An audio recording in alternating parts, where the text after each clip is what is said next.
Hi friends, welcome to Kailveli vlogs. இது last Saturday எடுத்த video friends. உங்கள்கிட்ட ஷேர் பண்ணிக்கிறேன். என் லைஃப்பில் நடந்த மிராக்கள் சொல்லப்போனால், நான் ஏன் அதிகாலையில் எந்திரிக்கிறேன், அதனால் எனக்கு என்னென்ன விஷயங்கள்லாம் நடந்துச்சு அப்படின்றது தான் உங்கள்கிட்ட ஷேர் பண்ணிக்க போகிறேன்.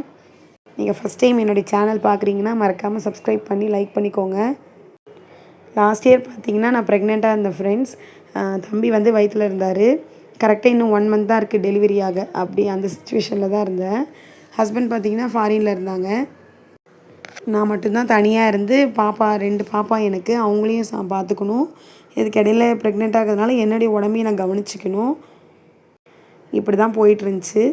எனக்கு எது கை கொடுத்துச்சு, எல்லா விஷயங்களையும் நான் எப்படி ஃபாலோ பண்ணேன் அப்படின்னா, அதிகாலையில் எந்திரிக்கிறது, பிரம்ம முகூர்த்த நேரத்தில் எந்திரிச்சு எனக்கு தேவையான விஷயங்களை நான் பண்ணிக்கிட்டு, அதுக்கப்புறம் என்னுடைய பெரிய பாப்பாவையும் ஸ்கூலுக்கு அனுப்பிடுவேன். அதுக்கப்புறம் சின்ன பாப்பாவையும் நான் நல்லா பார்த்துக்கிட்டேன். இது இல்லாமல் கடைக்கு போகிறது, வெளி வேலைங்க, இது மாதிரி எல்லா வேலைகளையும் நான் தான் பார்த்துக்கிற மாதிரி இருந்தது. ஆனால் ரொம்ப கான்ஃபிடெண்ட்டாக இருந்தேன் ஃப்ரெண்ட்ஸ். எப்போவுமே என்னுடைய வேலைகளை வந்து நான் அடுத்தவங்கள சார்ந்து இருக்கிறத விட என்னுடைய வேலைகளை செல்ஃபாக நானே பண்ணிக்கணும் அப்படின்னு நினைப்பேன். அதுக்கு ரொம்பவே எனக்கு ஹெல்ப்ஃபுல்லாக இருந்தது பார்த்திங்கன்னா, இந்த ஏர்லி மார்னிங் எந்திரிக்கிறது தான். அதுவும் அந்த பிரம்ம முகூர்த்த நேரம் சொல்லுவாங்க இல்லையா, 3:30 to 5:30 சூரியன் உதிக்கிறதுக்கு முன்னாடியே நம்ம எந்திரிச்சிட்டோம் அப்படின்னா அந்த டேவே ரொம்பவே ஃப்ரெஷ்ஷாக இருக்கும். டெலிவரி ஆகிறதுக்கு 1 மந்த்துக்கு முன்னாடிலாம் கொஞ்சம் யோசிச்சு பாருங்களேன், அது எப்படி இருக்குன்னா, எனக்கு 3rd பேபி வேறு. எனக்கு வந்து ஆல்ரெடி பேக் பெயின் இருந்ததுனால கொஞ்சம் பேக் பெயின் அதிகமாக தான் இருந்தது. நாங்கள் 2nd ஃப்ளோரில் இருக்கிறதுனால எல்லாத்துக்குமே ஏறி இறங்குற மாதிரி நிறைய சுச்சுவேஷன்ஸை நான் கடந்து தான் வந்தேன். இருந்தாலும் நான் என்னெல்லாம் ஃபாலோ பண்ணேன் அப்படின்னா, ஏர்லி மார்னிங் எந்திரிச்சோடனே நிறைய தண்ணி ஃப்ரெஷ்அப் ஆகிட்டு தண்ணிலாம் குடிச்சிட்டு போயிட்டு உட்காந்து கொஞ்ச நேரம் யூனிவர்ஸ் கிட்ட பேசுவேன் ஃப்ரெண்ட்ஸ். குழந்த வெயிட் ஏற ஏற எனக்கு வந்து கால், இடுப்பு எல்லாமே வலிக்க செய்யும். இருந்தாலுமே அந்த பட்டர்ஃப்ளை யோகா பண்ணுறது, அந்த பட்டர்ஃப்ளை போஸ் பண்ணுவாங்க இல்லையா, அது ஸ்குவாட்ஸ் பண்ணுறது, அப்புறம் வந்து நார்மல் டெலிவரி ஆகிறதுக்காக அந்த முத்திரை பண்ணுவாங்க, ஜெய்சாலை கல்பனா மேடம் சொல்லி கொடுத்த அது எனக்கு ரொம்பவே ஹெல்ப்ஃபுல்லாக இருந்துச்சு. அது பண்ணுவேன். பேக் பெயினுக்கு வந்து குறையிறதுக்காக அது பண்ணுவேன், முத்திரை பண்ணுவேன்.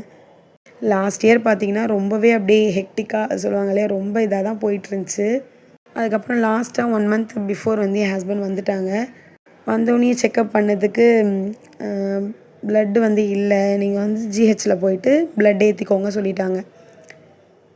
நீங்கள் ப்ளட் பேங்க் போகணும் அப்படி சொல்லிட்டாங்க. அப்புறம் சடனாக என்ன பண்ணுறதுன்னு தெரியல. குழந்த பிறக்கிறதுக்கு கரெக்டாக ஒரு 6 days முன்னாடி தான் போயிட்டு அட்மிட் ஆகிட்டு அதுக்கப்புறம் பார்த்திங்கன்னா, அப்பயும் எனக்கு வந்து ஜிஹெச்சில் வந்து ஜென்ஸை வந்து உள்ளே அலோட் கிடையாது. எனக்கு அட்டெண்டர் யாரும் இல்லை. நான் என்ன பார்த்திங்கன்னா, நான் பேஷண்ட் மாதிரியே உள்ளே இல்லை. அங்கே இருக்கிறவங்க எல்லாருக்கிட்டையும் பேசிக்கிட்டு ரொம்ப ஃப்ரெண்ட் ஆகிட்டு நல்லா ஜாலியாக நடந்துக்கிட்டு அப்படி தான் இருந்தேன்.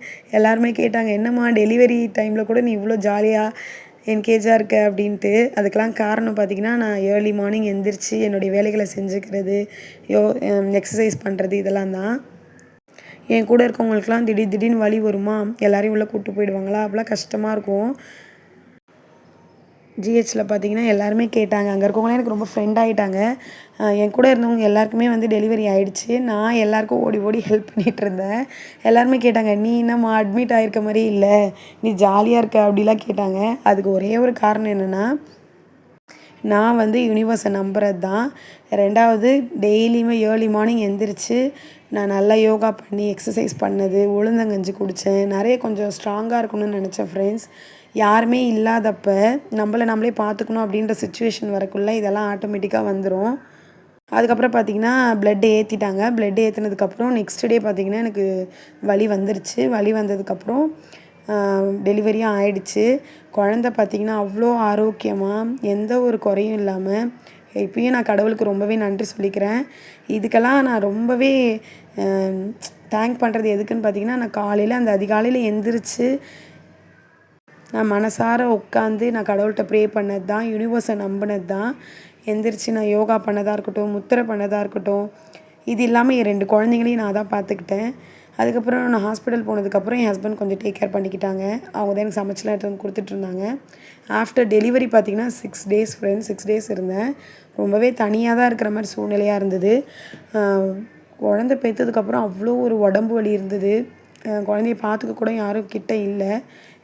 ஒருத்தவங்களுக்கு ஒரு கஷ்டங்கள் இருக்கு இல்லையா? என்னோடய சுச்சுவேஷன் அப்படி இருந்துருச்சு. ரொம்ப உடம்பு வலி தான் அதிகமாக இருந்தது. அதுக்கப்புறம் டேப்லெட்ஸ் அதெல்லாம் கொடுத்து அப்படியே கொஞ்சம் க்யூர் ஆகிட்டு அதுக்கப்புறம் 6 டேஸ்க்கு அப்புறம் வீட்டுக்கு வந்துட்டேன். வீட்டுக்கு வந்துட்டா 2 பாப்பாக்குமே கொஞ்சம் ஃபீவர் ஆகிடுச்சு. நான் இல்லாமல் அவங்களுக்கு அந்த ஏக்கத்துலேயே ஃபீவர் வந்துடுச்சு. அதுக்கப்புறம் அவங்களெல்லாம் பார்த்துக்கிட்டு என் ஹஸ்பண்ட் வேறு ஊருக்கு போயே ஆகணும் இல்லையா? வந்து 2 மந்த்ஸ் ஆகிடுச்சின்னு சொல்லிவிட்டு அப்புறம் கிளம்பிட்டாங்க. லெவின் பிறந்து 18 நாளில் அவங்க ஊருக்கு போயிட்டாங்க. லெவின் பிறந்து இப்போ கரெக்டாக 11ஆவது மாதம் நடக்குது ஃப்ரெண்ட்ஸ். அவங்க 18 நாளில் ஊருக்கு போனாங்க. இன்னைய வரைக்கும் என்னுடைய குழந்தைங்கள நான் மட்டும்தான், இதை நான் பெருமையாக சொல்லலை, இருந்தாலும் போல்டாக நான் மட்டும்தான் ஃப்ரெண்ட்ஸ் வளர்த்துட்ருக்கேன்.